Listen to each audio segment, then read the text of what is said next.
The veteran Josh stood motionless on his porch, staring into the roaring floodwaters. But he wasn't watching the storm. He was seeing a memory from 5 years prior, the day the water took his daughter, Betty. Suddenly, something shot past in the swift current. It was a plank, and on it, a gray and white German Shepherd mother was desperately keeping her balance. Beside her, 2 tiny lives huddled close. For anyone else, it was a heartbreaking sight. For Josh, it was a nightmare repeating itself. The plank was being swept away. He had only seconds to decide, save them or drown once again in his own tragedy. Please support us by subscribing to our channel. The rain in Trinity Bend, Texas, had ceased to be rain. In July of 2025, it had become a liquid wall, a suffocating gray presence that hadn't paused for breath in 48 hours. The sound was no longer the patter of individual drops, but a constant dull roar that vibrated in the teeth. From the porch of his small log cabin, perched on the only high ground for miles, Josh watched the world dissolve. Josh was 42 years old, but his face looked carved from older, harder wood. He was a tall man, thin but solid in the way of veterans who never lost their military bearing. Short brown hair, neatly cut, was streaked with heavy gray at the temples. His face, etched with lines of exhaustion and covered in a thick salt and pepper beard, was dominated by eyes that had seen too much and were now trying to see as little as possible. He wore a faded gray t-shirt and denim jeans, both soaked through just from the spray whipping across his porch. The Trinity River, usually a lazy brown ribbon far below his property, was now a churning, angry ocean that lapped at the bottom steps of his cabin. This sound, the rush of endless water, was the soundtrack to his nightmares. It clawed at the edges of his mind, demanding entry. He had come here, to this isolation after the divorce. The PTSD from his time in the Navy had been a crack in the foundation of his marriage. The guilt had been the earthquake that brought the whole house down. The rain 5 years ago in 2020 had been just like this, relentless. He gripped the porch railing, his knuckles white. The memory always came with the rain. It was the day he was supposed to pick up Betty, his daughter, his 7-year-old light. He and Anna, his ex-wife, were navigating the jagged edges of their separation. Josh had promised Betty the big one, a full-day trip to the amusement park. She had talked about it for weeks. He could still hear her voice on the phone the night before, high and buzzing with excitement. "1 million rides, Daddy! We're going to ride 1 million!" He was running late, just 10 minutes, slowed by the storm. He remembered sitting in his truck, the windshield wipers fighting a losing battle, annoyed at the traffic, annoyed at the weather. Annoyed? When he arrived, the street was already a river. He remembered seeing Anna outside, frantic, screaming. But Josh's eyes had locked on one thing, a single, small, yellow rain boot floating near a drainage culvert. Betty had loved those boots. He had promised her an amusement park. He had been 10 minutes late. Josh squeezed his eyes shut, the roar of the 2025 flood merging with the nightmare of 2020. He had failed in his duty. As a soldier, you protected your unit. As a father, you protected your child. He had failed. The self-blame was a physical weight, an anchor that had held him in this cabin, in this self-imposed prison, for 5 years. He opened his eyes. The world was still water. Something dark was tumbling in the main current, moving fast. It looked like a piece of fencing or a section of someone's roof. Josh watched it with detached interest. More wreckage for a wrecked world. But as it spun closer, he saw it properly. It was a wide plank, maybe part of a dock. And on it, there was movement. He leaned forward, squinting through the downpour. It was a dog, a large one, fur plastered flat. It was desperately trying to keep its balance, nudging at 2 smaller shapes near its belly. The plank hit a swell and tilted violently. The dog, a German Shepherd, slid, digging its claws into the wet wood. It was gray and white, a beautiful animal, now reduced to a shivering, terrified creature. The 2 smaller shapes were puppies, barely visible, mewling weakly. Josh's breath caught in his throat. A mother, her children, helpless in the water. The memory didn't just knock this time, it kicked the door down, the yellow boot, Anna's scream. "A million rides, Daddy." He froze, his muscles locked. He was back on that street in 2020, staring at the culvert, unable to move, unable to breathe, 10 minutes too late. The world compressed. The sound of the rain, the sight of the dog, the churning water. It was all the same. He couldn't do it. He couldn't watch this again. He was paralyzed by the certainty of failure. The plank began to drift past his cabin, catching the fastest part of the current. The mother dog looked up, not at him, but toward the shore, letting out a low, desperate whine. Something inside Josh snapped. It wasn't heroism, it wasn't conscious thought. It was rage, a sudden, blinding fury at the water, at the memory, at his own uselessness. It was a desperate, unconscious reflex. He was not going to be too late. Not again. He lunged from the porch into the knee-deep, swirling water at the base of his steps. The cold shock was violent, but the adrenaline was hotter. He grabbed the long gaff hook he kept for clearing debris. "No!" he roared, the word ripped away by the wind. Not this time. He wasn't saving a dog. He was trying to save Betty. He plunged the hook into the water, snagging the edge of the plank on the first try. The current fought him, trying to tear the wood from his grasp. Josh set his feet, leaning back with all his weight, muscles straining. He was anchored to the high ground. He was stronger than the river. He dragged the plank inch by agonizing inch toward the relative calm near his porch steps. The mother dog, whom he would later name Hope, watched him. She was an adult German shepherd, her gray and white fur matted with mud. She was skeletal, exhausted, but her eyes held a spark of wary intelligence. She bared her teeth in a weak growl as he reached for the plank, but she was too weak to do anything else.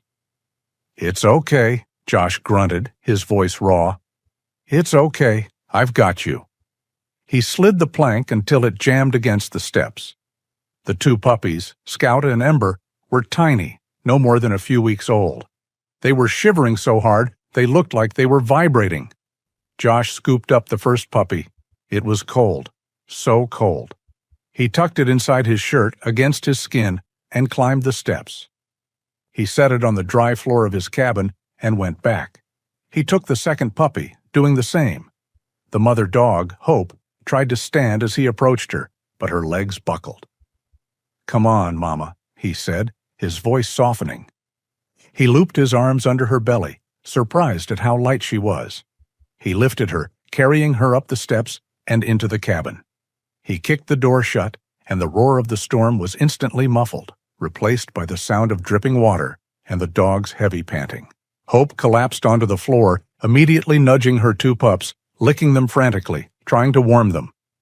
Josh grabbed the old towels he kept by the door. He gently dried the puppies, rubbing them to get their blood moving. They were so small, their eyes barely open. He tossed a heavy towel over Hope. She flinched, but then seemed to understand. She let him rub her down, her whole body trembling, not just from cold, but from sheer terror and exhaustion. When he was done, she curled her body tightly around the pups, creating a small wall of warmth. She licked Josh's hand once, a quick, dry rasp, before dropping her head onto her paws, her eyes fixed on her children. Josh stepped back. He had done it. They were safe. They were dry. He looked at the small salvaged family, a mother and her two children safe from the water. But Betty wasn't. The adrenaline vanished, leaving a hollow, freezing void. The victory felt like a lie. This act of salvation didn't rewrite the past. It only highlighted it. He had saved these children, which proved he could have saved his own. The room tilted. The sound of the rain outside swelled, filling his ears. The tight, familiar band of panic clamped around his chest. He couldn't get a full breath. The walls of the cabin seemed to be closing in, the air turning thick and heavy. He saw the yellow boot. He heard his promise. "Amusement park, Daddy." Josh stumbled backward, his hand reaching for the wall to steady himself. He missed. His legs gave out, and he slumped to the floor, collapsing against the rough wooden planks. The cabin in 2025 dissolved, and he was back on that flooded street in 2020, a father who was 10 minutes too late, forever. Josh woke to the sound of whimpering. For a moment, the world was a gray, confusing blur. He was on the floor of his cabin, his muscles screaming in protest, his clothes stiff and cold. The panic attack had subsided, leaving behind the familiar, hollowed-out exhaustion, like a beach scoured by a violent tide. The roar of the river was still there, a constant bass note shaking the foundations of the house, but the immediate, sharp-edged terror had dulled. Then he saw them. The mother dog, Hope, was lying in the corner where he had left her, on the pile of dry towels. She had not slept. Her head was up, and she was watching him with an unsettling, intelligent gaze. She was weak, but she was alert. The whimpering came from the two puppies, Scout and Ember. They were nestled against her belly, but they were no longer just shivering. They were weak, their movements sluggish. Hope licked them, her tongue rough, pushing them toward her, but the small mews were becoming faint, high-pitched, and desperate. Josh pushed himself to his feet, his joints aching. He approached slowly, holding out his hand. Hope watched him but didn't growl. She seemed to understand he was not a threat. He touched one of the pups, Scout. The tiny body was cool, almost cold despite the mother's warmth. "No," Josh whispered. He looked at Hope. She was starved. Her ribs stood out in sharp relief under her wet gray and white fur. She had nothing left to give them. He realized the awful truth. He had saved them from the water, only for them to die slowly in his cabin. He went to the door and pulled it open. The sight stole his breath. The water had risen overnight. His porch was gone, submerged completely. The relentless gray-brown water lapped at the threshold of his cabin door. His truck, parked on what he thought was high ground, was submerged to the windows. His cabin was now an island, a tiny, precarious speck in a new, hostile ocean. There was no waiting this out. The puppies didn't have that long. He remembered the emergency broadcasts, the frantic announcements before the power and cell service died. The old Trinity Bend Presbyterian Church. It was on the highest point in the flooded downtown area, built on a rise that had survived the 1973 and 1994 floods. They had turned it into a temporary animal shelter. He looked at his small aluminum boat, which he'd had the foresight to tie to the porch railing itself. It was his only way out. To use it, he had to go back on the water. He had to willingly return to the thing that had stolen his life. The fear was instant and physical. It felt like swallowing ice. He saw Betty's yellow boot. He felt the cold dread of that 2020 afternoon. His hands began to tremble. A weak, sharp cry came from behind him. One of the puppies. Josh turned. Hope was staring at him. She was no longer just watching him. She was pleading. She nudged the weaker of the two pups, Ember with her nose, then looked directly at Josh, letting out a low, quiet whine. It was the sound of a parent asking for help. The sound broke through the fear. The memory of his failure 5 years ago was unbearable, but the reality of a new failure happening right now was worse. "Okay," Josh said, his voice hoarse. "Okay, I'll take you." His movements became mechanical, driven by a desperate, borrowed purpose. He grabbed a waterproof duffel bag from his closet. He lined it with the last of his dry towels, creating a small, warm nest. He gently lifted Scout and Ember, placing them inside. They were so light, they felt like nothing. He zipped the bag almost shut, leaving just enough room for air. "Come on, Hope," he said, slinging the bag over his shoulder. "We have to go." Hope stood on shaking legs. She followed him without question, her trust absolute. Josh stepped from his doorway directly into the churning, waist-deep water. It was colder than he remembered, and the current tried to pull his legs out from under him. He held onto the cabin wall, wading to the boat. Hope swam behind him, her movements clumsy with exhaustion, and he hauled her over the side. She immediately went to the duffel bag, sniffing at the opening, refusing to lie down until she knew her pups were there. Josh untied the rope, took a deep breath that did nothing to calm him, and pulled the starter cord on the small outboard motor. The engine sputtered, died, and then, on the second pull, roared to life with a choked, smoky sound. The journey was a new kind of hell. The landscape of his life was gone, replaced by an alien world of water. He navigated by the tops of trees and the roofs of submerged homes. Every floating object was a threat, not just to the boat, to his mind. A plastic patio chair, a child's bright blue cooler, a sodden teddy bear. Each one was a small snag, pulling at his sanity, threatening to drag him back under into the paralysis of his grief. He focused on the church steeple, the one landmark still recognizable, rising above the muddy deluge. After 20 agonizing minutes, he reached it. The church was, as promised, on an island of high ground, though the water was only inches from the sandbags piled high at the main doors. The air was filled with a cacophony of sound, a desperate, chaotic chorus of barking, meowing, and the strange shouts of people. He tied the boat to a wrought iron fence and carried the duffel bag. Hope leaped out and pressed against his leg, her eyes wide with fear at the noise. Josh pushed open the heavy wooden doors. The sanctuary was unrecognizable. The pews had been pushed to the walls to make room for dozens of crates, cages, and makeshift pens. The air was thick with the smell of wet fur, ammonia, and antiseptic. In the center of the chaos, a woman was directing traffic, her voice strained but clear. "Ben, we need more towels in the choir room now, and tell those people the generator is for the heating lamps, not their phones." This was clearly Dr. Eva Sandoval. She was perhaps in her late 40s, with dark hair pulled back in a messy, functional tail. She wore green medical scrubs under a black rain jacket, both stained with mud and things Josh didn't want to identify. Her face was intelligent and sharp, but the skin under her eyes was dark with exhaustion.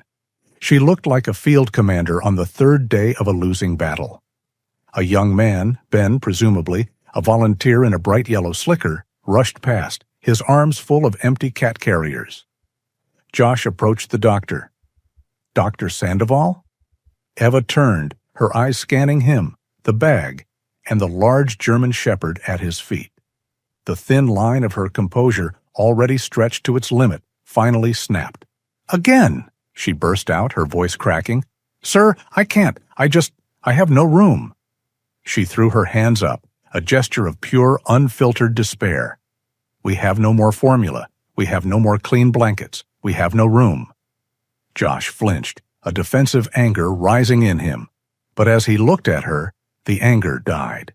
He didn't see an enemy. He saw a mirror. He saw the dark circles, the tremor in her hands, the absolute, crushing weight of being responsible for too many lives. He knew that look. It was the look of someone haunted by the ones they couldn't save. Eva saw his expression change from defensiveness to understanding. She visibly deflated, pressing the heels of her hands into her eyes. "I'm sorry," she whispered, her voice thick. "That wasn't... God, I'm sorry. Just bring them." She turned and led him to a slightly drier corner, near the altar, which was now a makeshift triage station. "What do you have?" Josh unzipped the duffel bag. Eva's entire demeanor shifted. The exhausted, overwhelmed woman vanished, replaced by the doctor. She knelt, her hands immediately, expertly, checking the puppies. "Cold," she murmured. "Hypothermic. Ben, get me the small heating lamp and the box from the vestry, the one with the syringes." She worked quickly, preparing a high-calorie emergency supplement and injecting it gently into the puppies' mouths. Josh watched, feeling large and useless. His rescue was now just another burden on this woman. His job was done. He could leave. He could get back in his boat, go back to his island, and wait for the water to fall. He looked at Eva. She had managed to get a few drops of formula into Ember, the weaker pup, who was finally showing a flicker of life. Eva smiled, a brief, heartbreaking flash of relief before her face settled back into a mask of exhaustion. She swayed slightly as she stood up. "They'll be okay for now," she said, not looking at him. "They just need warmth and food." She expected him to leave. He should leave. But as he turned, he saw Ben struggling to restrain a large, terrified dog that had broken free of its leash. A stack of cages, piled precariously, teetered as the dog scrambled past. The whole fragile system was one accident away from total collapse. "You're overwhelmed," Josh said. It wasn't an accusation. It was a statement of fact. Eva finished toweling her hands and looked at the chaos of the sanctuary. She nodded, too tired to argue. "We lost half our volunteers when the lower road flooded. It's just me and Ben and Maria, and she's 70. Josh nodded. He looked at the chaos, at the barking, frightened animals. He looked at the water visible through the open door, the water that held all his ghosts. Here, in the church, the sound of the animals was louder than the sound of the rain. He turned back to Eva. He didn't offer sympathy. He didn't offer to help. He just pointed to the sandbags near the door. "Where do you want the next row stacked?" Eva stared at him, confused. "By the south wall. It's leaking." But Josh didn't wait. He walked past her, grabbed 2 empty sandbags, and headed out the door into the rain.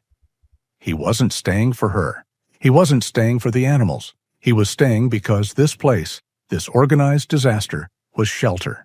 It was the one place in Trinity Bend where the work was loud enough to drown out the echoes of the river.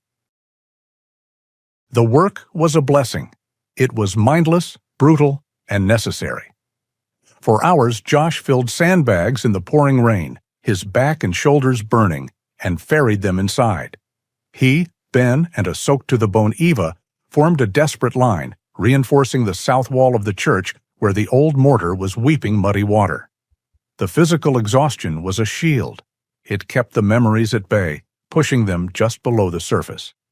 Sometime after midnight, the leak slowed to a manageable seep. Eva, looking pale and close to collapse, declared they could rest in shifts. Ben, barely 20 and running on pure adrenaline, curled up on a dry pew and was asleep instantly. Eva slumped into the church office, promising to be back in an hour. The sanctuary was quieter now.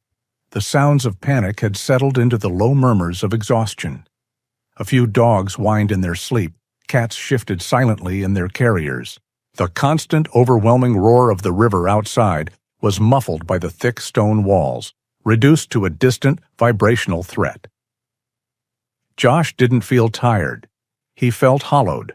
He walked past the rows of cages, his boots quiet on the stone floor, toward the altar. In the corner, under the warm, amber glow of the single heating lamp they'd spared, Hope was lying with her pups. She had been fed a high-calorie paste by Eva, and a bowl of water sat nearby. She was still painfully thin, her gray and white fur patchy and damp, but the frantic terror had left her eyes. She was simply a mother. Josh sat on the steps leading to the altar, keeping a respectful distance. He watched her. She was meticulous, nudging the 2 pups, Scout and Ember, with her nose, licking them clean with a rough, rhythmic motion. She was fully focused, dedicating every last ounce of her energy to the 2 lives she had left. Josh knew, with the chilling certainty of shared experience, that there had been a third. He had seen the space on the plank. He saw the way her eyes would occasionally drift toward the church doors, a look of haunted, searching emptiness before she forced her attention back to the survivors. She had lost one. He looked at her, and she looked back at him. Her ears didn't flatten. She didn't growl. She just watched him, her dark eyes reflecting the amber light. He was a father who had lost his child. She was a mother who had lost her pup. They were bound by the same ugly scar. The air in the church suddenly felt too thick. Josh's chest tightened, the familiar band of ice constricting his lungs. The muffled sound of the river outside began to swell, filling his ears, drowning out the whimpers of the animals. He saw a flash of yellow, a small rain boot, bobbing in the dark water. "Daddy, a million rides." He clenched his fists, his breathing becoming shallow. The panic was rising, cold and fast. From the corner, a soft sound broke through. A low, quiet whine. Josh's head snapped up. Hope was staring at him. She hadn't moved, but her head was high, her gaze locked on his. It wasn't a sound of fear. It was a sound of inquiry, almost of comfort. It was real. It was here. Josh stared back at the dog. He focused on the steady rise and fall of her ribs. He focused on the sound of her licking the pups. He anchored himself to it. The roaring in his ears subsided, pushed back by the small, immediate sounds of life. His breathing steadied. The ice in his chest retreated. He didn't realize he'd been holding his breath until he let it out in a long, shaky sigh. Hope watched him for another moment. Then, seeming satisfied, she lowered her head and rested her muzzle on her paws, though her eyes remained open. Josh sat there, breathing, just breathing. The presence of the dog, this exhausted, grieving mother, had done what nothing else could. It had pulled him from the edge. In turn, Hope seemed to relax in his quiet presence. His stillness, his lack of threat, communicated a safety that allowed her to lower her guard. His calm helped her focus on the singular, vital task of caring for her remaining children. A silent alliance was formed in the shared darkness. Josh must have dozed, sitting upright on the step, because he was startled awake by the sound of the main doors groaning open, letting in the gray light of morning and the raw, wet noise of the flood. A new boat had arrived. A woman stepped inside, moving with a weary determination. She was perhaps in her late 30s, dressed in a professional-grade black rain slicker and waterproof trousers. Her dark hair was pulled back in a severe, practical knot. She carried a heavy, waterproof camera bag over one shoulder. She was not a first responder. This was Carolyn Johnson. Her face was sharp and intelligent, her features defined by an exhaustion that matched Eva's. But where Eva's was a frantic exhaustion, this woman's was a deep, quiet sorrow. She stopped just inside the sanctuary, her gaze sweeping over the chaotic scene. She saw the rows of cages, the desperate animals, the high water mark on the walls. Her expression was one of profound, personal pain. She did not pull out her camera. Eva emerged from the office, rubbing her eyes. "Can I help you?" "I'm Carolyn Johnson," the woman said, her voice quiet but clear. "From the Houston Chronicle. I'm just documenting." Eva nodded, too tired to care. "Just stay out of the way. We're full." "I won't be a problem," Carolyn promised. She watched Eva move away to check on a wheezing cat. She saw Ben and Maria, who had returned, ferrying bowls of food. Her eyes, however, were drawn to the altar. She saw Josh, the hard-looking, bearded man, sitting sentinel on the steps. She recognized the set of his shoulders. He was a veteran, she was sure of it. She had seen that posture in her own father, and she saw the German shepherd. Carolyn watched as Josh leaned forward. His hands, which looked rough and calloused, moved with an impossible gentleness as he adjusted the towel around the two tiny puppies, tucking it in to block a draft. Hope watched him, and then, in a gesture of profound trust, she nudged his hand with her cold nose. Josh froze for a second, then absently, almost subconsciously, he stroked the dog's head, his fingers scratching gently behind her ear. Carolyn felt a lump form in her throat. She had come here expecting to find only devastation. She turned away from them. She walked to one of the tall, stained-glass windows at the side of the church, one that wasn't blocked by sandbags. She looked out over the expanse of muddy water that had once been Trinity Bend. Josh watched her. He had expected her to start snapping photos, to stick a microphone in someone's face. But she just stood at the window, her camera still in its bag. She was looking toward the old neighborhood, the one by the ruined municipal park. She was looking at a spot where only the peak of a single blue roof was visible above the water. Carolyn lifted her camera, but she didn't point it at Josh or the animals. She pointed it out the window, at the blue roof. She focused the lens. She took one photo, then another. Then she lowered the camera, and thinking no one was watching, she quickly wiped a tear from her cheek. Josh knew that look. It wasn't the detached gaze of a reporter. It was the look of loss. Carolyn took a deep breath, composing herself, and tucked the camera away. She turned, and her eyes met Josh's. She had seen his moment of gentleness. He had seen her moment of grief. She walked toward the altar, her footsteps slow. She didn't approach him with a notebook out. She stopped a few feet away, her gaze falling on Hope and the puppies, who were now fast asleep under the lamp. "She's beautiful," Carolyn said, her voice soft. Josh just nodded. Carolyn looked from the dogs to Josh and then back toward the window. My grandmother's house was over there, she said, gesturing with her chin. The one with the blue roof. I grew up in that house. I just wanted to see it one last time, get a picture before it's gone. She looked back at him, her eyes holding no pretense, only a shared, weary understanding. It's hard, she said, her voice barely above a whisper. It's hard to watch everything disappear. Josh looked at this stranger, this journalist who had come to document the end of her own memories. She hadn't asked him what happened. She hadn't asked his name. She had simply stated the truth that sat on both of them like a lead weight. He thought of Betty. He thought of his marriage. He thought of the life he used to have. Yeah, Josh said, his voice rough. It is. The new day brought no relief, only a different shade of gray. The rain, which had hammered the church roof like drumfire, had subsided into a persistent, miserable drizzle. But the river had not receded. It had only spread, a silent, conquering sheet of brown water. Inside the sanctuary, a grim routine had taken hold. The initial chaos had settled into the organized drudgery of survival. Eva, Ben, and Maria moved like ghosts, checking animals, rationing the dwindling supply of food, and cleaning kennels with bleach and borrowed water. Carolyn Johnson, the journalist, had seamlessly folded into the work. She had abandoned her rain slicker for a borrowed church choir robe, her camera bag stowed safely in the dry vestry. She was organizing blankets, her quiet competence a balm to the frazzled volunteers. Josh had found his place in the physical labor. He was the group's muscle, their engineer.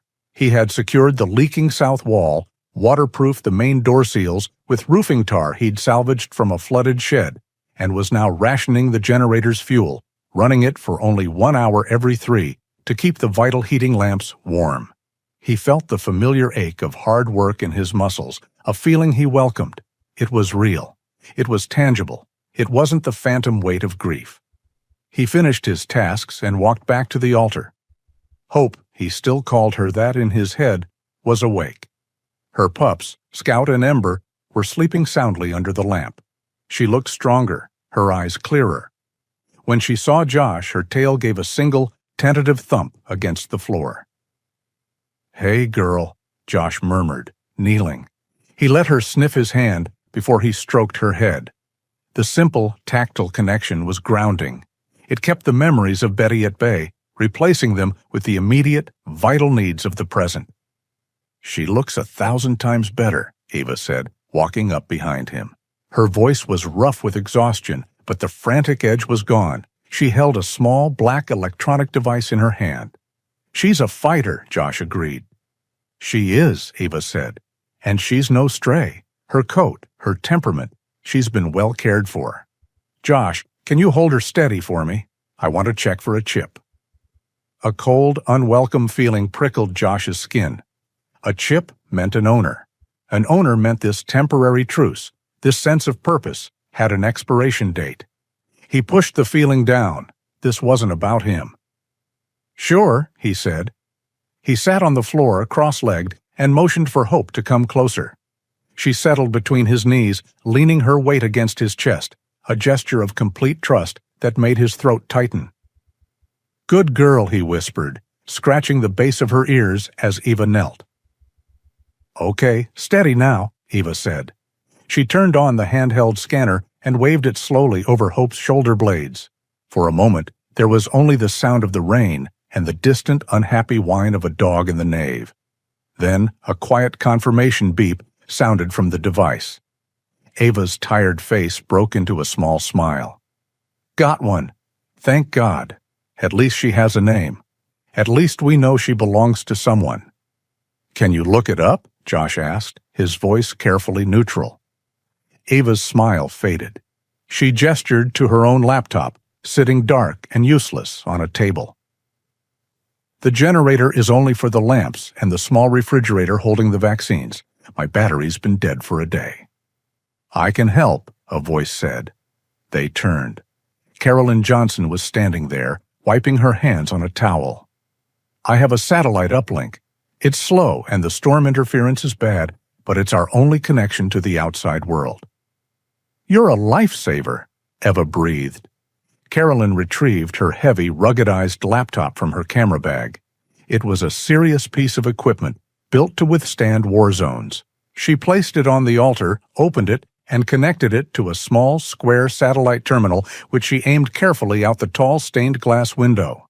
The three of them gathered around the small screen. The sound of the laptop booting up seemed impossibly loud in the quiet church. "Okay," Carolyn said, her fingers moving quickly over the keys. "I'm trying to access the National Pet Microchip Registry. The connection is terrible. The signal is bouncing all over the place." They watched as a loading bar crept across the screen with agonizing slowness. Josh found he wasn't breathing. He was staring at the screen, every part of him willing it to fail. He felt a sharp, sudden shame at the thought. Come on," Eva whispered, leaning in. The page finally loaded, a simple search box. Eva read the 15-digit number from her scanner, and Carolyn typed it in. She hit the Enter key. The system churned. The screen went white. Then a bright red error message appeared. "System overload. Cannot access database." "Damn it," Eva said, slumping against the altar. "Wait," Carolyn said, her eyes narrowing in concentration. "That's the public portal. It's probably crashed. Let me try my press credentials. There's a back-end media portal that accesses the servers directly." She opened a different window, typed in a long string of credentials, and tried the number again. This time, the result was different. The screen didn't crash. It loaded a single page, stripped of all graphics and formatting, just plain text on a white background. Registration ID 985-12047B, species, canine breed, German Shepherd color, gray-white sex, female, spayed. Registered name, Duchess owner information. Data locked, regional server, offline. Trinity Bend TX04. Contact, primary. Data locked, regional server offline. Trinity Bend TX04. Contact, veterinary. Data locked, regional server offline. Trinity Bend TX04. There was a long silence. "Duchess?" Eva finally said, a note of sadness in her voice. "It's a fitting name. She's very regal." Carolyn shook her head, frustrated. "It's the flood. The local servers that hold the owner's information, they must be underwater. They're offline, completely inaccessible." She typed a few more commands, trying different access routes. Each one came back with the same result. Data locked. "We know her name," Carolyn said, finally closing the laptop. "But that's it. We don't know who she belongs to, where they lived, or if they're okay." The unspoken words hung heavy in the air. If they're even alive. Josh felt a complex, swirling emotion that he couldn't name. It was a tangle of profound sadness for the unknown family and a dark, selfish, undeniable thread of relief. He felt shame for it, but he couldn't deny its presence. She was still his. For now. He looked down at the dog. "Duchess?" he said aloud, trying the name. The dog's ears flickered at the sound of his voice, but she didn't seem to recognize the name itself. She just looked up at him with the same trusting gaze, waiting for his command. "She doesn't know it," Josh said, perhaps too quickly. "Or she's just been through too much. Or maybe," Eva offered gently, "she's just used to a nickname." Josh nodded, his throat tight. He went back to scratching her head. He had a name, but no answers. The mystery of her life before the flood was as deep and murky as the water outside. It changed nothing, and yet it changed everything. She wasn't just Hope, the stray he had rescued. She was Duchess, a dog who had a family, a life, a dog who was lost. His temporary bond, the one forged in the storm, now felt heavier. It had solidified from a rescue into a duty. He wasn't just keeping her alive, he was protecting her for someone. He was a guardian, holding a line until reinforcements could arrive. It was a mission. It was a promise. And his mind, forged in the military, understood promises. He had failed his promise to Betty. He would not fail this one. Carolyn watched the quiet, intense way Josh looked at the dog. She had seen the flicker of relief in his eyes when the screen came back empty, and she understood it completely.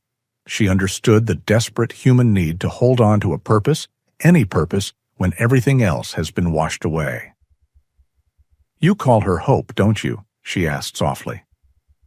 Josh looked up, surprised she had noticed. He just nodded, not meeting her gaze. "It just seemed right when I found her." Carolyn gave him a small, sad smile. She powered down her laptop, the small screen going dark, leaving them once again in the amber glow of the heat lamp. "Well, Josh," she said, zipping the laptop into its waterproof bag, "for now, Hope is all we've got." The third day in the church sanctuary began with a false, fragile peace. The relentless drumming of the rain had softened overnight into a misty, oppressive silence. But the water level outside had not dropped. It had risen silently, swallowing the bottom steps of the church entrance. The small community of survivors had solidified. Josh, with his grim competence, managed the generator and the structural integrity of their fort. Ava, running on fumes, coordinated the animal care, her face a mask of strained professionalism. Carolyn, the journalist, had become their link to the outside world, her satellite laptop and radio their only lifeline. Ben and Maria, the volunteers, worked tirelessly, a quiet, efficient team. Josh was near the altar checking on Hope. The German Shepherd, now Duchess in his mind, but Hope in his heart, was thriving. Her fur was drying, her eyes were bright, and her two pups, Scout and Ember, were gaining weight, their bellies round from the emergency formula. Hope pushed her head under Josh's hand, and he scratched her ears, a small, shared moment of calm. It was Carolyn who broke the silence. She was manning her satellite radio, listening to the emergency broadcasts. Her face suddenly went white. "Ava, Josh, get over here, now!" Her voice was sharp, stripped of its journalistic calm. Josh and Ava hurried over. Carolyn pointed to the radio, where a frantic voice was cutting through the static. "Repeat, this is not a drill. The auxiliary dam on the Upper Trinity. Catastrophic structural failure. Imminent. The breach is confirmed. This is a surge warning for all low-lying areas south of, God help us, all of Trinity Bend. You must evacuate to higher ground immediately. This is a secondary flood wave. This is a wall of water. I repeat." The air left the room. This wasn't a leak. It was a wave. "The school," Ava said, her voice a strained whisper. "Trinity Bend High School. It's 6 blocks from here, but it's on the highest hill." "How long do we have?" Josh asked, his voice all business. "He said imminent," Carolyn answered, already packing her laptop. 10 minutes? 15, if we're lucky?" Eva looked around the sanctuary, her eyes wide with a new, terrifying panic. "The animals! Oh God, the animals! We can't move them all." "We move what we can," Josh said, his military training taking over. His voice cut through the rising panic. "Ben, Maria, stop feeding. Start moving. Carriers to the front door. We'll make a chain. We take the smalls first. Dogs can swim if they have to. Cats can't. Move." The sanctuary exploded into chaos. The desperate sounds of animals, sensing the human panic, filled the air. Cages rattled. Dogs began to bark and howl. "We need the crates from the basement," Ava yelled. "We're out of carriers." The church basement, a low-ceilinged crypt, was where they stored supplies and the heaviest kennels. It was also where the south wall, the one Josh had patched, was located. "I'll go," Ben shouted, running for the stairs. "No, you're faster with the carriers," Josh commanded. "I'll get the crates." He took the stairs 2 at a time, entering the damp, dark lower level. The generator was rattling in the corner, casting long, dancing shadows. He grabbed 2 large, folded wire crates, but as he turned to leave, he felt a presence. Hope was standing at the top of the stairs, her head low, her ears flat. "Go," Josh ordered. "Go, Hope. Go with Eva." The dog didn't move. She just stared at him, and then past him, at the south wall. She let out a low, deep growl that vibrated in her chest. "Hope, I don't have time for this," Josh said, starting up the stairs. Suddenly, a series of sharp, frantic barks exploded from the dog. It wasn't her alert bark. It was terror. She ran down the stairs, past Josh, and began scratching frantically at the base of the south wall, the one he had sandbagged from the outside. She whined, barked, and dug, her claws scraping loudly on the old stone. "What is it?"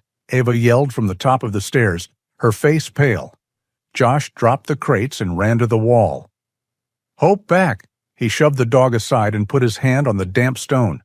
It was vibrating. He pressed his ear to the wall. He heard it.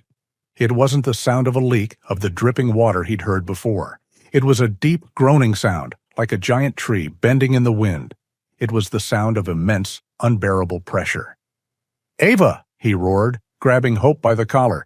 "Get everyone out! Not the front door. The side exit, toward the school. The wall is going. This wall is going." He dragged Hope up the stairs. The scene in the sanctuary was desperate. "Everyone, out! Now!" Josh bellowed, his voice the command of a man who expected to be obeyed. "The animals!" Maria, the elderly volunteer, cried, her hands clutching a carrier with 3 kittens. "We take what we can carry," Josh yelled. "Carolyn, get Maria and Ben out. Go!" Carolyn, her face grim, grabbed Maria's arm and pushed her toward the side exit. "Go! We're right behind you!" Josh and Ava ran through the rows, grabbing carriers, unlocking cages, pulling animals. "Run! Go!" they shouted, letting the larger dogs loose, hoping they would follow. Hope, now understanding the urgency, was no longer barking. She was helping, nipping at the heels of a dazed golden retriever, herding it toward the door Carolyn was holding open. "We have to go, Josh," Ava screamed. "One more," Josh said, grabbing the last 2 carriers. Ava was staring at the last cage on the row. Inside was a very old, very frail tabby cat, hissing in terror. His name tag read Thomas. He was the one Ava had spent an hour with the night before, coaxing him to eat. "Ava!" Josh shouted. She lunged for the cage. As her fingers touched the latch, the world seemed to stop. A low, wet tearing sound filled the air, like giant canvas ripping. It came from the basement, from below their feet. The stone floor beneath them visibly bowed. "AVA! No!" Josh grabbed her, yanking her back with all his strength, pulling her away from the cage. She stumbled, falling against him. "Thomas!" she shrieked, fighting him. "He's gone! We have to go!" Josh half dragged, half threw her through the side door. Hope, Scout, and Ember were already outside with Carolyn, the pups tucked inside Carolyn's rain slicker. Ben and Maria were halfway up the hill, struggling with carriers. "Run!" Josh yelled, shoving Ava forward. "Don't look back!" They scrambled up the grassy hill, slipping in the mud, the air filled with the cries of animals and the shriek of stressed metal from the church. They reached the top, the high ground of the high school parking lot, nearly 100 yards away. They turned, panting, just as the south wall of the Trinity Bend Presbyterian Church gave way. It didn't explode. It simply dissolved. There was a deafening roar as a solid brown wave of water, the surge from the broken dam, punched through the stone. The wall vanished, and the entire lower level filled instantly. The main floor of the sanctuary, its support gone, collapsed in on itself. The stained glass windows shattered outward in a spray of colored glass. The steeple shuddered, leaned, and then fell, crashing into the new, violent river that had once been a street. The place that had been their shelter was gone, consumed in less than 10 seconds. They stood in the cold drizzle, a small, stunned group of survivors, surrounded by a few dozen crates. Ben was bent over, vomiting. Maria was praying, her eyes squeezed shut. Ava just stared, her face blank. She was shaking, her whole body vibrating with shock and adrenaline. Josh watched her, his own heart hammering against his ribs. Then the blankness broke. Her face crumpled. She sank to her knees on the wet asphalt. She wasn't crying for the church. She wasn't crying from fear. She was sobbing, a deep, ragged, tearing sound. "Thomas," she wept, her voice muffled in her hands. I left him. I just left him." Josh looked at the wreckage. He looked at this woman, broken not by the disaster, but by the one life she'd failed to save. He knew this feeling. He lived in it. He walked over and didn't say a word. He didn't say, "We had no time." He didn't say, "It's not your fault." He knew those words were useless, a lie. Instead, he just sat down on the cold, wet pavement beside her. He was clumsy, his movements stiff, unpracticed in comfort. He just sat there, a silent presence in the rain. And after a long moment, he slowly lifted his hand and put it on her shoulder. The high school gymnasium was a different kind of chaos from the church. It was louder, brighter under the harsh fluorescent emergency lights, and smelled of wet concrete and too many people. The small group of survivors from the church had been absorbed into a larger, more desperate population of refugees from all over Trinity Bend. Ava, Carolyn, Ben, and Maria had established a new, smaller animal zone in a cordoned-off section of the bleachers. But the atmosphere had changed. The intimacy of their small, desperate church sanctuary was gone. They were no longer a crew. They were just survivors. Josh felt profoundly useless. At the church, he had been the engineer, the muscle. He had a purpose. Here, uniformed National Guardsmen were managing the generator and distributing MREs. There were no walls to patch, no sandbags to fill. He was just a man with a beard and haunted eyes, sitting on the polished floor, watching. He watched Ava. She had not recovered from the loss of Thomas, the tabby cat. She moved with a hollow-eyed, mechanical precision, checking the animals they had saved, but her grief was a palpable thing.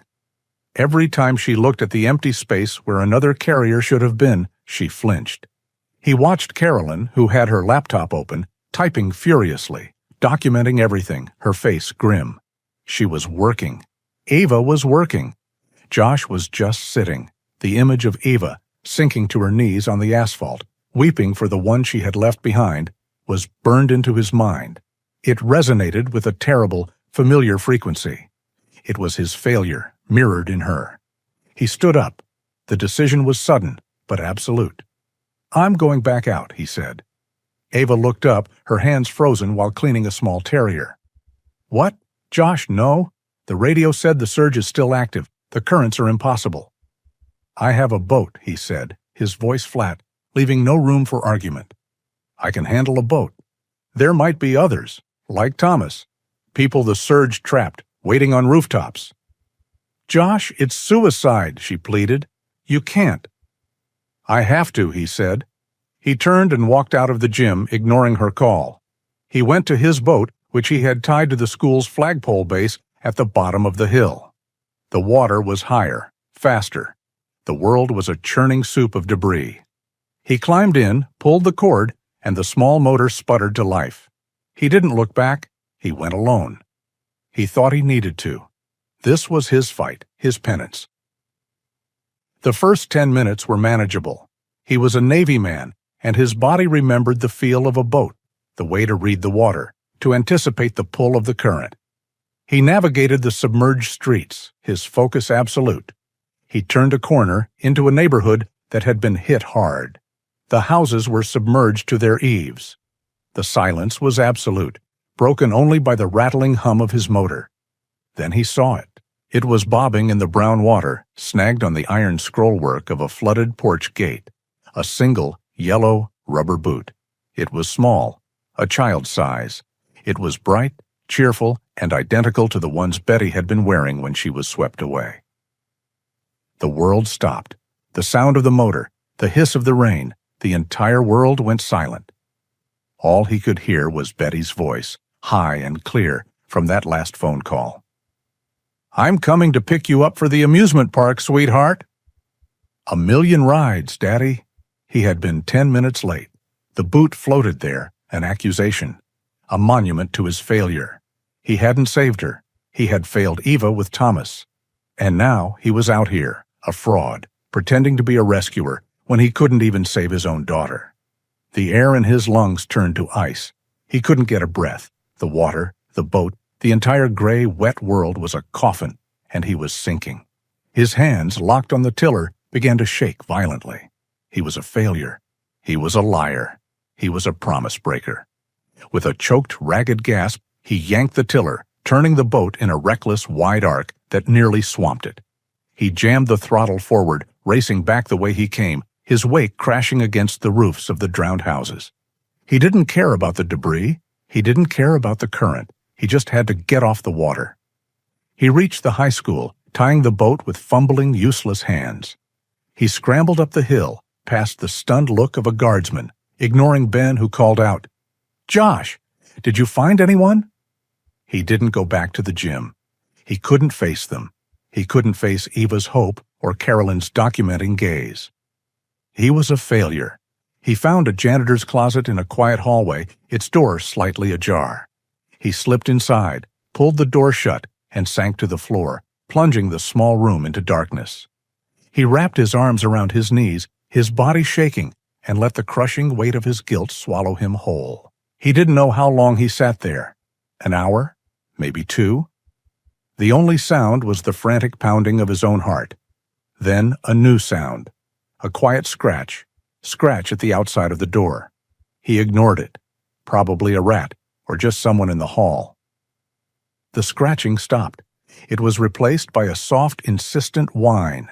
His heart jumped. He stayed perfectly still. The whining continued, more urgent now, and then a solid, heavy thud as a body leaned against the other side of the door. Slowly, his hands trembling, Josh reached up and turned the knob. He pulled the door open an inch. A cold, wet nose pushed through the gap instantly, followed by a gray muzzle. Hope. He opened the door fully.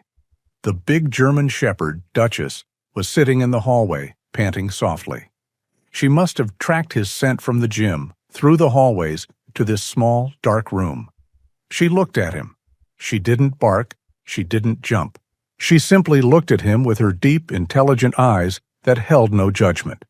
She saw his shaking hands, his pale, sweat-soaked face. She stepped into the dark closet. She turned around once, then leaned her entire, warm, solid weight against his legs and sat down, her back pressed against his chest.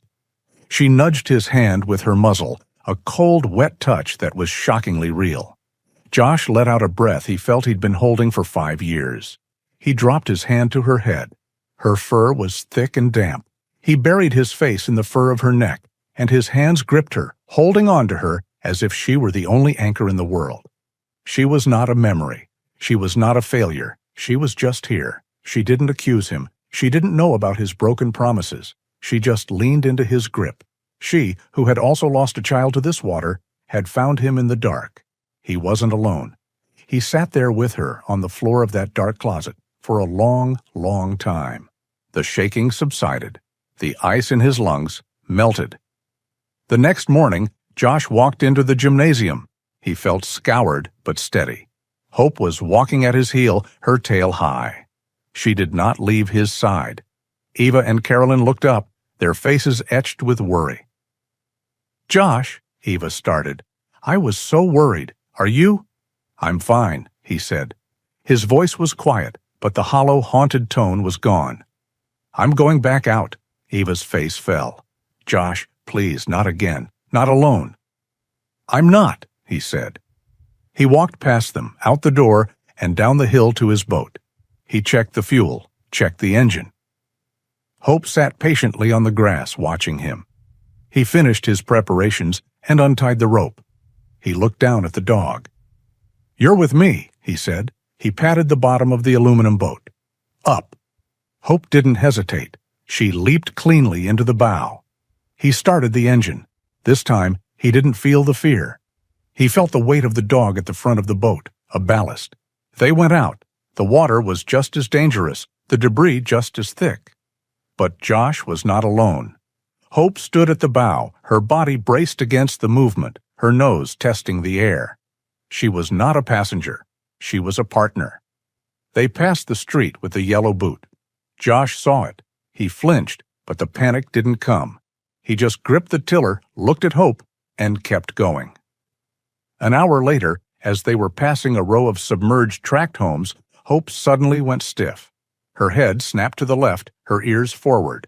She let out a single, sharp, focused bark, directed at a house where the roof was collapsing, its attic vent barely above the water. "What is it, girl?" Josh said. He cut the motor, letting the boat drift closer. "Hello?" he shouted. "Is anyone in there?" Silence. Hope barked again, a frantic, demanding sound. Then, from the attic vent, a faint cry. "Help! Please! We're in here! My wife!" Josh maneuvered the boat, using the gaff hook to hold them steady against the roof. He took a small axe from his emergency kit and began to smash through the sodden plywood of the roof.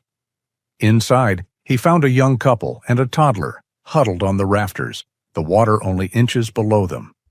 One by one, he pulled them from the darkness and into the light. He got them into the boat. The young mother was shivering, clutching her small child, who was silent with shock. Hope, her job done, moved to the back of the boat. She lay down and gently licked the small, cold hand of the child. Josh started the motor, his heart steady. He had made the rescue. He had saved a family. He looked at Hope, and she looked back at him. He had taken his first step forward. The high school gymnasium was a place of dull, shared misery until the side door opened. The low, heavy rumble of Josh's motor cutting off had been the only warning. A murmur went through the crowd as Josh appeared, his face grim and soaked. He was followed by a young man and woman, both shivering, their eyes wide and blank with shock. The woman was clutching a toddler. In that moment, the entire gym saw him not as the haunted, silent man in the corner, but as something new, a rescuer. Hope, her gray and white fur plastered to her body, followed close at his heel, her gaze sweeping the room with a calm, protective authority. She was no longer just a refugee, she was part of the team. Carolyn Johnson watched from the bleachers, her camera in her lap, forgotten. She saw the way the young mother looked at Josh, her eyes filled with a kind of awe. She saw Josh debriefing the National Guard commander, his words short, concise, and professional, pointing on a map. And she watched what happened next. After handing the family over to the medics, Josh didn't rest. He walked straight to the animal zone. Ava, her face stained with exhaustion and her own grief for the cat, Thomas, looked up as he approached. Josh's voice was quiet. "They're okay," he said. It was all he needed to say. He knelt by the small pen they had made for Hope's pups. Scout and Ember, safe and warm, tumbled over each other in a clumsy pile. Hope, her rescue duty done, nudged Josh's hand and then immediately went to her pups, licking them with a fierce maternal focus. Josh just sat with them, his large, rough hand resting on Hope's back. He was a man who had faced the water that haunted him, who had gone back into his own personal hell, and had pulled 3 lives out of it. Carolyn felt a profound, aching clarity. For 3 days, she had been documenting the disaster, the collapsed bridges, the submerged homes, the rising waterline. She had been documenting the end of Trinity Bend. She had photographed her own grandmother's blue roof as it sank, a final, painful goodbye to her childhood. But that wasn't the story. Not the real one. The real story was here, in this gym. It was in the stubborn, resilient heart of a veterinarian who had lost her entire clinic, but was still fighting for a litter of kittens in a cardboard box. It was in the quiet, stoic form of a veteran who was so clearly broken by a past tragedy, yet had just risked his life for strangers. And it was in this dog, Duchess, Hope, a mother who had lost one of her own to the flood but had partnered with this broken man to save others. 2 broken souls, a man and a dog, who had found each other in the wreckage. This was the story she had to tell. She picked up her camera. She didn't take a new picture.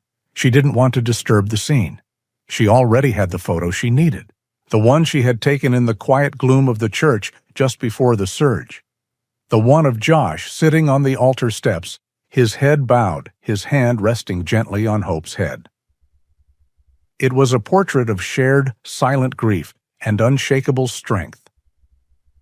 She moved to the quietest corner she could find, near the administrative office, where her satellite gear was plugged into a protected outlet. She opened her laptop, the glow of the screen illuminating her determined face. She ignored the disaster report template. She opened a blank document. Her fingers began to move, the soft, rhythmic clatter of the keys a counterpoint to the rain and the murmurs of the gym. She didn't write as a reporter. She wrote as a witness. She wrote about the sound of the water, the suffocating presence of loss. She wrote about the ghosts that haunt Trinity Bend, the memories of 2020 and other floods. Then she wrote about Josh. She didn't use his last name. He was just Josh, a former Navy man living in a cabin, a man haunted by the water, living in a prison of his own grief. She wrote about hope. She is a mother who lost her own child to the same cruel river. Her registered name is Duchess, but to the man who saved her, she is Hope. There is no more fitting name. She described their silent alliance. They are two broken souls, a veteran and a canine, who share a scar the water gave them. And in finding each other, they have become an arc. Yesterday, this man hid from the world in a dark closet, paralyzed by his past. Today, with this dog at his side, he is pulling life from the wreckage. She didn't forget Eva. She wrote of her fierce, exhausted love. Dr. Eva Sandoval, who lost her clinic and her home, wept today not for her possessions, but for Thomas, an elderly tabby cat she could not save. She is a doctor who lost her hospital, but not her oath. She is the stubborn, beating heart of Trinity Bend. She titled the article simply, "The Story of Trinity Bend." She attached the single powerful photograph, Josh and Hope at the altar, a quiet moment of grace before the second storm. She typed in the email address of her editor at the Houston Chronicle. His name was Mike. He was a good editor, but a pragmatic one, driven by headlines. His satellite texts for 2 days had been demanding. Need aerials? Need the bridge collapse? Need numbers? Carolyn typed a single line in the body of the email. Mike, forget the disaster porn. This is the story. Run it. She hit send. The small satellite device on the windowsill whirred, fighting the thick, wet atmosphere. An icon spun, and then message sent. She sat back, her whole body aching. She had done her part. She had told their truth. She had told her own. For an hour, nothing happened. Then her satellite phone, a heavy, rugged device, buzzed on the table. A text from Mike. Mike, see, this is not what I asked for. Where are the damage stats? Carolyn's hands tightened. She began to type a furious response, but before she could, a new message came in. Mike, I've just read it. My God, Carolyn. A minute later, another. Mike, this is the best thing you've ever written. It's going up now. Front page. I'm bumping the FEMA report. Carolyn let out a breath she hadn't known she was holding. She closed her eyes, just for a moment. The article went live on the National Wire at 3 in the afternoon. At 4:30, Eva's personal cell phone, which had been silent and useless for 3 days, suddenly chirped. A weak single bar of service had been restored by a new mobile tower. A text message appeared. What? Eva murmured, looking at the screen, confused. It's a payment notification. Trinity Bend Animal Fund. Someone just sent $100. Probably a mistake, Ben said, sorting cans. Then the phone chirped again, and again. Ava, Carolyn said, her eyes on her laptop. She had opened the article to see it live. The share counter was spinning like a gas meter. 1,000, 5,000, 20,000. It's the article, Carolyn whispered. It's live.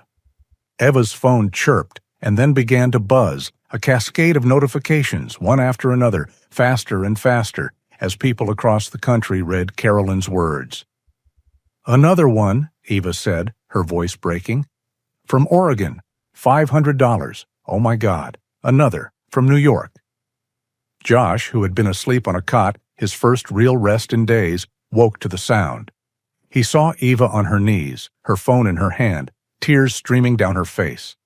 But this time, they weren't tears of grief. They were tears of shock. Carolyn looked over at him, her own eyes wet. "The story is out, Josh," she said. "They see you. They see her." Hope, awakened by the commotion, stood up and put her head in Josh's lap. He looked at the dog, then at Eva, then at Carolyn, completely baffled, not yet understanding what they had done. Trinity Bend was no longer alone. 200 miles south, the George R. Brown Convention Center in Houston was a universe of echoing noise and fluorescent light. It was a place of sterile, orderly despair. Thousands of cots were arranged in neat, heartbreaking rows on the vast concrete floor. The air smelled of disinfectant, instant coffee, and the metallic tang of shared human grief. Here, there was no immediate danger. The water was outside, held back by the city's infrastructure. Here, there was only the aftermath. Tyler Adams sat on the edge of a standard-issue FEMA cot, his back to the aisle, trying to create a small private world for his son. Tyler was 35, with the strong build of a man who worked with his hands, but the flood had hollowed him out. His eyes were red-rimmed and vacant, staring at nothing. He wore a donated T-shirt that was 2 sizes too large and jeans stiff with dried river mud. Beside him sat his 8-year-old son, Daniel. Daniel was a small boy, and his trauma had made him smaller. He was swallowed by an oversized sweatshirt. He sat with his knees drawn to his chest, his gaze fixed on the gray blanket of the cot. He had not spoken a word in 3 days. Not since a Coast Guard rescue swimmer had pulled him and his father from the roof of their pickup truck. His mother, Tyler's wife, had been swept away right before their eyes. Tyler had tried everything. He talked, he pleaded, he held his son, he sat in silence. But Daniel remained locked inside himself, a prisoner of the roaring water. A volunteer, a kind-eyed woman with a Red Cross vest, had given Tyler a tablet to try and distract Daniel. But the boy showed no interest. Now Tyler was the one scrolling, his thumb moving aimlessly, listlessly, through the news. He was just trying to feel something other than the crushing, silent weight of his son's catatonia. He was on the Houston Chronicle website, not really reading, just looking at the pictures of his drowned world. Then he saw a headline that was different. It wasn't about statistics. The story of Trinity Bend. He tapped it. He read Carolyn Johnson's words. He read about the church, about the stubborn doctor named Eva, about her grief for a lost cat. He felt a dull pang of shared understanding. He read about the haunted veteran, Josh, a man broken by a past flood. And then he read this. A German shepherd, a mother who had also lost her own to the river. Her registered name is Duchess, but to the man who saved her, she is hope. Tyler's breath hitched. His heart, which he thought had stopped, gave a painful, sudden lurch. Duchess, he whispered. He scrolled, his hand shaking, until he found the photograph, the one taken in the church. The gray and white German shepherd, her head resting near the veteran's hand. It was her. It was his girl. It was the dog he and his wife had adopted as a pup, the dog who slept at the foot of Daniel's bed every single night. He had assumed she was gone, like his wife, like his home, like his life. Tears, hot and sudden, welled in his eyes. It wasn't just a dog. It was a piece of the world he had lost. It was proof that it had ever existed. "Danny," he whispered, his voice cracking. "Danny, boy." But Daniel didn't move. Tyler shot to his feet. He ran, clutching the tablet, to the main administrative desk. A volunteer with a FEMA badge looked up, startled. She was an older woman named Sandra, her face kind but deeply tired. "Ma'am," Tyler said, his voice raw, struggling to get the words out. "This article, this dog, I think this is my dog. Her name is Duchess. That's my dog." Sandra looked at the man, at the raw hope and pain in his face, and her professionalism took over. "Okay, Mr. Adams, Tyler Adams, from Trinity Bend." "Okay, Mr. Adams, let me see." She read the byline. Carolyn Johnson, Houston Chronicle. She picked up her official satellite phone. "I'm going to call the newspaper's main line. I'll see if I can get to the editor." She made the call, using her FEMA credentials to cut through the bureaucracy. She was put on hold, then transferred. "Yes, this is Sandra M. at the GRB shelter. I'm calling about Carolyn Johnson's story. The story of Trinity Bend."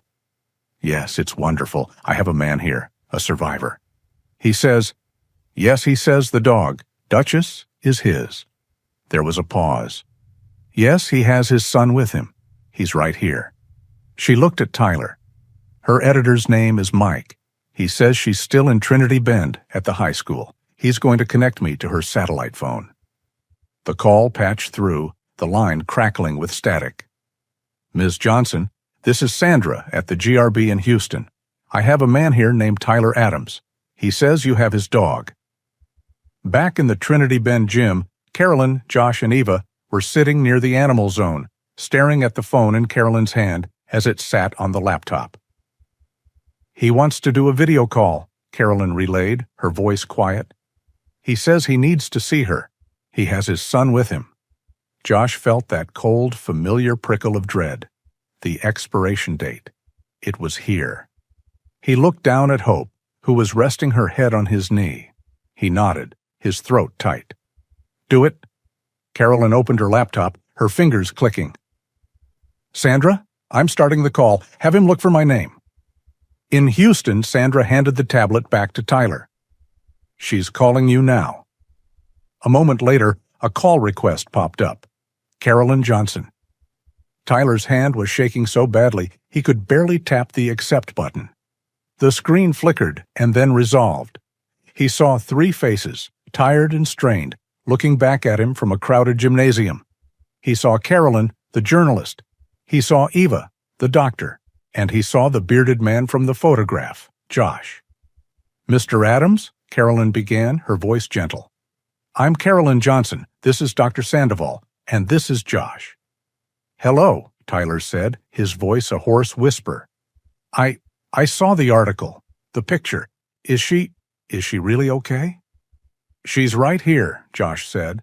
His voice was rough but steady. He pulled Hope into the frame, scratching her ears. The great dog looked at the screen, curious. Tyler let out a choked sob. "Duchess." "Oh, girl." "Mr. Adams," Eva said, her voice full of a pained clinical kindness. "The article mentioned you were separated from your family." Tyler's face crumpled. He nodded, unable to speak before he found his voice. "My wife. Her name was Sarah. The water. She didn't make it. It's just me and my son, Daniel, now." In the gym, Ava's hand went to her mouth. Carolyn closed her eyes. Josh just nodded, his jaw tight. He knew this man's loss. "Daniel," Tyler continued, wiping his face. He's not good. He was there. He hasn't spoken, not a word in 3 days. The doctors call it traumatic mutism. He loved Duchess. She was his dog, really. Slept on his bed every night. Can he see her?" "Yes," Josh said. "Of course." Tyler turned the tablet. "Danny boy," he said, his voice thick with a desperate, fragile hope. "Danny, look who it is." The small boy on the cot didn't move. He just stared at the gray blanket. "Daniel, please," Tyler whispered. "Look, it's Duchess. It's our girl." In the gym, Josh gave Hope a gentle push. "Speak, girl," he urged. "Say hi." Hope, sensing the tension, let out a soft woof sound, and then a high, questioning whine, her head tilted as she looked at the screen. In Houston, that sound cut through the trauma. Daniel's head, which hadn't moved in days, slowly lifted. His eyes, dull and empty, fixed on the screen. They widened. He saw the gray and white muzzle, the familiar, loving eyes of his dog. Josh, seeing the boy's focus, knew what to do. He reached into the nearby pen and lifted Scout and Ember, holding the 2 squirming puppies, up to the camera. "She had babies, Daniel," Josh said, his voice soft. "She saved her babies, just like you were saved." Daniel stared. He saw his dog. He saw the puppies. His face, which had been a frozen blank mask, began to tremble. His lower lip quivered. His eyes filled with tears. A small, rusty, agonizing sound came from his throat. And then he broke. He didn't just cry. He shattered. A deep, ragged, wounded sob tore out of him, the first sound he had made since he lost his mother. He reached his small hand out, his fingers touching the screen, touching the image of his dog. Duck, he whispered, the name cracking. Duchess. In Houston, Tyler dropped the tablet onto the cot and collapsed, wrapping his arms around his son, both of them sobbing in a raw, shared agony of grief and relief. In the Trinity Bend gym, Eva and Carolyn were openly crying, their hands over their mouths. Josh just watched the screen, his face unreadable. He watched the father and son clinging to each other, their grief finally unlocked. His hand rested on Hope's head. He had kept his promise. He had saved her for this boy. And he realized, with a cold, hollow certainty, that his mission was almost over. The video call ended, plunging the corner of the gymnasium back into its own harsh, fluorescent reality. The image of the father and son, weeping and clinging to each other in a distant, sterile convention center, was gone, replaced by the dark, reflective green of Carolyn's laptop screen. Eva and Carolyn were both wiping their eyes. The raw, unfiltered breakthrough of Daniel's grief had shattered the numb shell they had all built around themselves. Josh remained still, his hand resting on Hope's head. The dog, Duchess, whined softly, sensing the sudden shift in the room, her gaze fixed on the dark screen where the boy had been. Mr. Adams. Tyler. He's coming as soon as the roads are clear, Carolyn said, her voice thick. He doesn't care about the house. He wants his dog. Of course he did. Josh looked at the German shepherd, this creature of quiet strength who had pulled him from his own darkness. He looked at Scout and Ember, now asleep in their pen, blissfully unaware of the human dramas swirling around them. He had known this moment was coming. He had known since Eva first found the microchip. But the reality of it, the impending, inevitable goodbye, felt like a physical weight. Hope was his partner, his purpose, his anchor in the storm. Losing her felt like setting himself adrift again. He saw the image of Betty's yellow boot. He felt the cold paralysis of the janitor's closet. Then he looked at the dark screen. He saw Daniel's small, tear-streaked face. He saw a child who had lost his mother and his entire world, a child for whom this dog was the only remaining piece of home. Josh stood up. He walked over to the laptop. Carolyn, he said, his voice quiet but firm. Call them back, just for one more second, please. Confused, Carolyn quickly re-established the satellite connection. Tyler's face reappeared, red-eyed and exhausted, holding the tablet. Daniel was visible beside him, his small body still shaking with sobs, but he was looking at the screen. Josh knelt, bringing his face close to the camera, forcing himself to meet the boy's gaze. Daniel, Josh said, his voice rough. My name is Josh. I know you've been through hell. I just wanted to make you a promise. The boy's crying softened, his eyes focusing on the bearded man. I will protect Duchess, Josh said, his voice low and absolute. I will protect her, and I will protect Scout and Ember. I will keep them safe at all costs. They will be right here, waiting for you. I give you my word. I will keep them safe until you and your dad come back. Daniel didn't speak, but he nodded, a small jerking motion. Tyler, his voice cracking, whispered, Thank you. God, thank you. The call ended. Josh stood up. The weight was still there, but it had changed. It was no longer the anchor of his grief. It was the heavy, solid, vital weight of a mission. It was a promise to a child, a promise he could keep. The next 3 weeks were a different kind of war. The water, which had come with a terrifying, primal roar, receded with a slow, sickening sigh. It did not leave the world clean. It left behind a new landscape, a thick, gray, toxic-smelling crust of mud that covered everything. The sound of Trinity Bend was no longer the sound of water. It was the sound of generators, of heavy machinery, of saws cutting through ruined homes. The high school gym remained the center of operations. The population of human refugees thinned as FEMA relocated them, but the animal population swelled as rescue teams, now able to access the flooded zones, brought in more survivors. Eva, funded by the astonishing nationwide response to Carolyn's article, was no longer a desperate woman on the verge of collapse. She was a field commander, coordinating volunteers and supplies, her grief for Thomas channeled into a fierce, tireless purpose. But for Josh, his purpose was singular. He was the guardian of Duchess and her pups. He was offered a cot, but he slept on the floor of the bleachers, his bedroll placed directly in front of their pen. He fed them, walked them, and cared for them with a gentle, meticulous focus that never wavered. The pups, Scout and Ember, grew. They were no longer tiny, helpless things. They were clumsy, sharp-toothed, playful puppies, their paws too big for their bodies. They tumbled and wrestled, their high-pitched yelps echoing in the gym.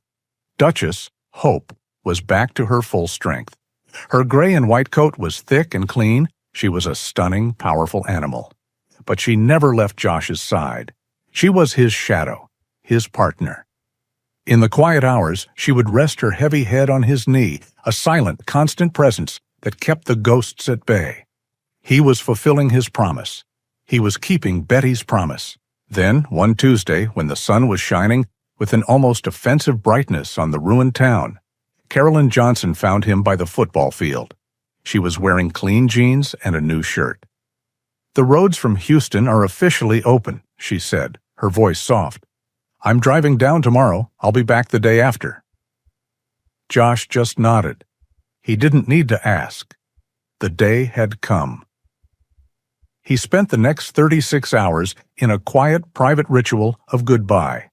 He gave the pups a bath. He brushed Duchess until her coat shone. He sat with them, speaking to them in a low murmur, telling them about Daniel, about their father. "You're going home, girl," he whispered, burying his face in her fur. "You're going home." The day of the reunion, the gym was quiet.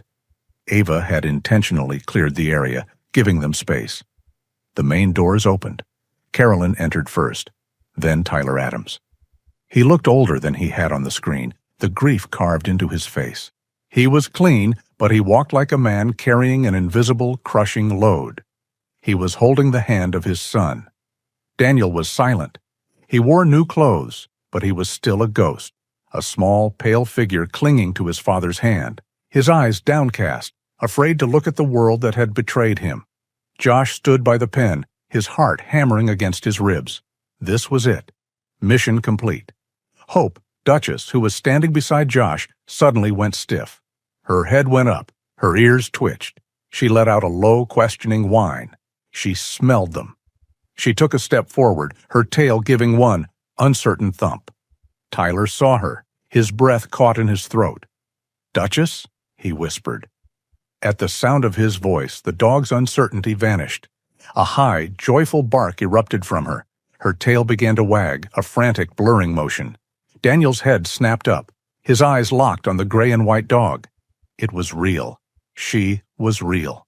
The trauma, the fear, the weeks of catatonic silence, it all shattered in that single, silent moment of recognition. He let go of his father's hand. Josh, watching, tensed. He was ready for the handover. But Daniel didn't run. He just stood there, his small body trembling, his eyes filling with tears. He was too broken to move, too afraid that she was another ghost that would vanish. Hope, however, was not. Seeing her boy, her Daniel, and seeing him frozen, her maternal instinct took over. She bounded across the gymnasium floor. She didn't jump on him. She skidded to a stop, lowering her head, whining, licking his hand, pushing her head against his small, rigid body. "Duchess?" Daniel whispered. It was a tiny broken sound. He fell to his knees, and as he fell, he wrapped his arms around the dog's neck. He buried his face in her fur, and for the second time since his mother's death, he began to cry. But this was not the ragged, torn sound of grief. It was the sound of a dam breaking. It was the sound of release. "I missed you," he sobbed, his small hands clutching her. "I missed you so much." Tyler staggered forward, falling to his knees beside his son, his own hands finding the dog, his tears falling silently into her fur. The father, the son, and the dog were a single, weeping, reunited entity in the middle of the gym floor. Ava and Carolyn were crying, watching from a distance. Josh stood alone. He watched the scene, his heart a painful, heavy knot in his chest. It was the most beautiful, agonizing thing he had ever seen. He had done it. He had kept his promise. He had protected this small family. He had brought them home. He had done for Daniel what he could never do for Betty. The mission was over. His promise was kept. And Josh, his guardian duty fulfilled, had never felt so completely and utterly alone. Josh stood apart, a silent sentinel watching the reunion. He felt like a man on a shoreline, watching a ship he had repaired sail over the horizon. There was a profound, aching relief. He had kept his promise to Daniel. He had not failed this child. He had not failed Betty. He felt a small, tight knot of guilt that he had carried for 5 years. The guilt of being 10 minutes late, finally, almost imperceptibly, begin to unwind. But with that relief came a vast, hollow emptiness. His mission was over. He watched as Tyler and Daniel knelt, their hands buried in Duchess's fur. After a long, cathartic moment, Tyler looked up, his eyes finding Josh. He stood, helping his small, trembling son to his feet.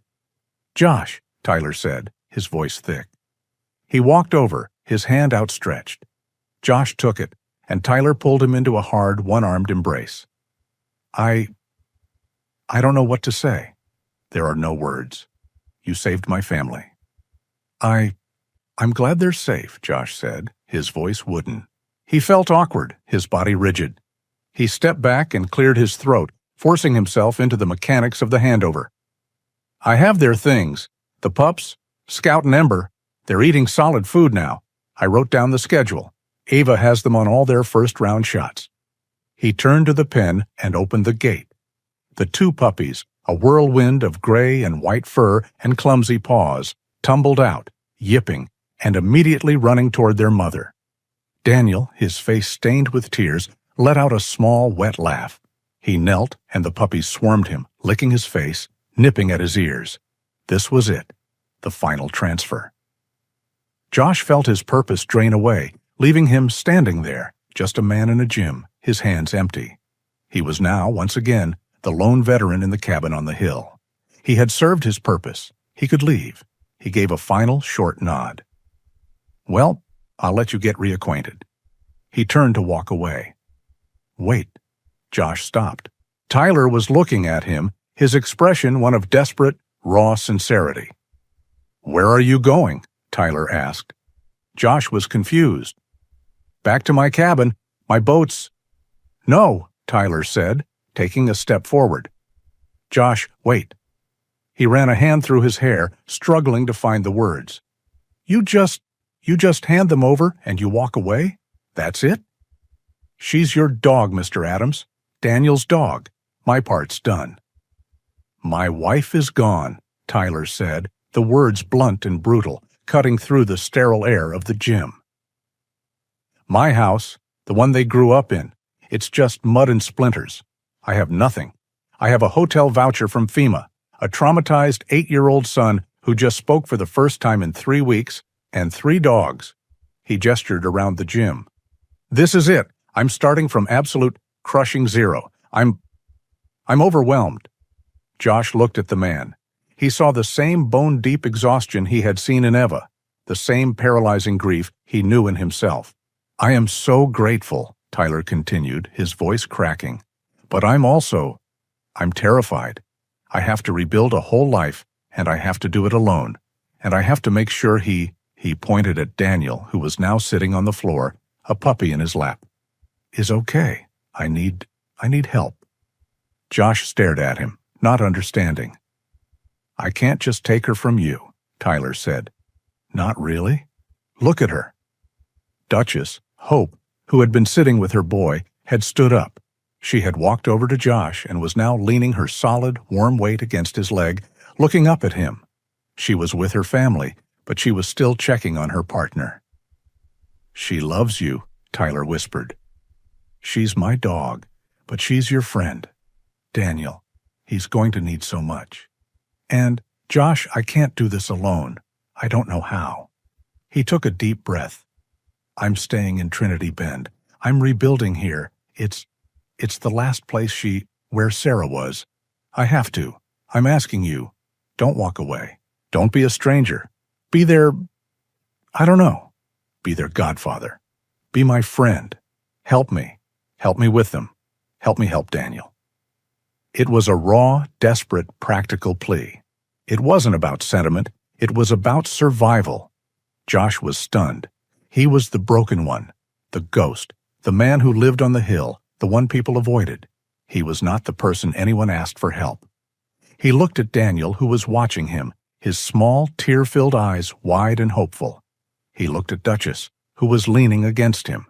He looked at Tyler, a man just as broken as he was, who was not offering charity, but asking for an alliance. Josh had spent 5 years running from human connection, convinced he was a failure, a danger. But in the last week, he had found a new, terrifying, vital truth.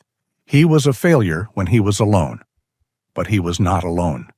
He looked at Tyler and gave a single, slow, deliberate nod. "Okay," he said. His voice was rough. "Okay, I can help." 4 months later, in late October, the air in Trinity Bend was crisp and cool. The oppressive damp gray of the flood had been replaced by the bright, clear gold of a Texas autumn. The sound of the river was a distant, peaceful murmur. The sound of the town was the sound of hammers. The Trinity Bend Animal Fund, fueled by Carolyn Johnson's follow-up articles on the town's rebirth, had built a new, modest, but efficient clinic on the high ground where the high school stood. The Trinity Bend Animal Haven was run by Dr. Eva Sandoval. She was no longer haunted. She was busy. Josh was inside, sitting on the floor. He was wearing a clean flannel shirt and jeans that were not caked in mud. He was patiently offering a treat to a small, nervous beagle mix that had been rescued from a hoarder. Hope, Duchess, was lying at his feet, her presence a calming influence on the nervous dog. Josh had become Eva's lead volunteer. He was the dog behaviorist, the man who understood the language of trauma and silent patience. "You're good at that," Eva said, pausing with a chart in her hand. "Just quiet?" Josh said. "Well," Eva smiled, "your quiet way of working has helped socialize 12 dogs that we thought were unadoptable. Carolyn's coming by next week. She's doing a 1-year later piece. She wants to interview you." Josh winced. "I'll be busy that day." Eva laughed, a sound he was finally used to. "Go, get out of here. You've done enough for one day. Go see your boy." Josh smiled. He grabbed his jacket. "Come on, girl." Duchess stood, stretched, and followed him out the door, her tail high. She hopped into the passenger seat of his truck, a truck he had spent a month rebuilding, cleaning the river mud from its engine.